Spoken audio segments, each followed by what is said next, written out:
बिस्मिल्लाहिर्रहमानिर्रहीम। क्या एक लम्हा 40 साल की जिंदगी बदल सकता है? बसरा में एक इंतहाई हसीन और जमील औरत रहा करती थी। लोग उसे शावाना के नाम से जानते थे।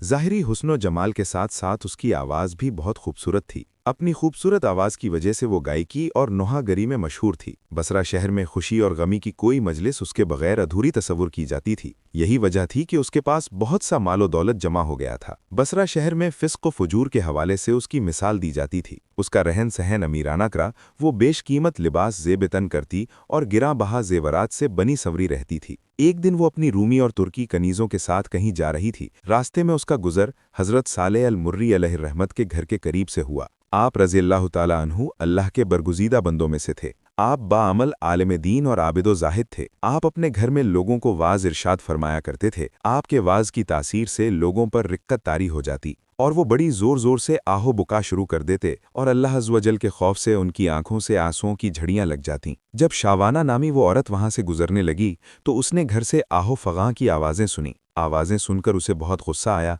वो अपनी कनीज़ों से कहने लगी, ताज्जुब की बात है कि यहाँ नोहा किया जा रहा है और मुझे इसकी खबर तक नहीं दी गई। फिर उसने एक खादिमा को घर के हालात मालूम करने के लिए अंदर भेज दिया। वो लौंडी अंदर गई और अंदर के हालात देखकर उस पर भी खुदा अज़्ज़ व जल का खौफ तारी हो गया और वो वहीं बैठ गई। जब वो वापस ना आई तो शावाना ने काफ़ी इंतज़ार के बाद दूसरी और फिर तीसरी लौंडी को अंदर भेजा, मगर वो भी वापस ना लौटी। फिर उसने चौथी खादमा को अंदर भेजा, जो थोड़ी देर बाद वापस लौट आई और उसने बताया कि घर में किसी के मरने पर मातम नहीं हो रहा, बल्कि अपने गुनाहों पर आहो बुका की जा रही है। लोग अपने गुनाहों की वजह से अल्लाह अज़्ज़ व जल के खौफ से रो रहे हैं। शावाना ने ये सुना तो हंस दी और उनका मजाक उड़ाने की नीयत से घर के अंदर दाखिल हो गई। लेकिन कुदरत को कुछ और ही मंजूर था। जो ही वो अंदर दाखिल हुई, अल्लाह अज़्ज़ व जल ने उसके दिल को फेर दिया। जब उसने हज़रत सालेह अल-मुर्री अलैहिर्रहमत को देखा तो दिल में कहने लगी, अफसूस, मेरी तो सारी उम्र ज़ाया हो गई। मैंने अनमोल ज़िंदगी गुनाहों में आकारत कर दी। वो मेरे गुनाहों को क्यों कर मुआफ़ फरमाएगा। इन्हीं ख़यालात से परेशान होकर उसने हज़रत सालेह अल-मुर्री अलैहिर्रहमत से पूछा, ए इमामुल मुस्लिमीन, क्या अल्लाह अज़्ज़ व जल नाफरमानों और सरकशों के गुनाह भी मुआफ़ फरमा देता है? आपने फरमाया, हाँ, ये वाज़ व नसीहत और वादे व वईदें सब उन्हीं के लिए तो हैं, ताकि वो सीधे रास्ते पर आ जाएं। इस पर भी उसकी तसल्ली ना हुई तो वो कहने लगी, मेरे गुनाह तो आसमान के सितारों और समंदर की झाग से भी ज़्यादा हैं।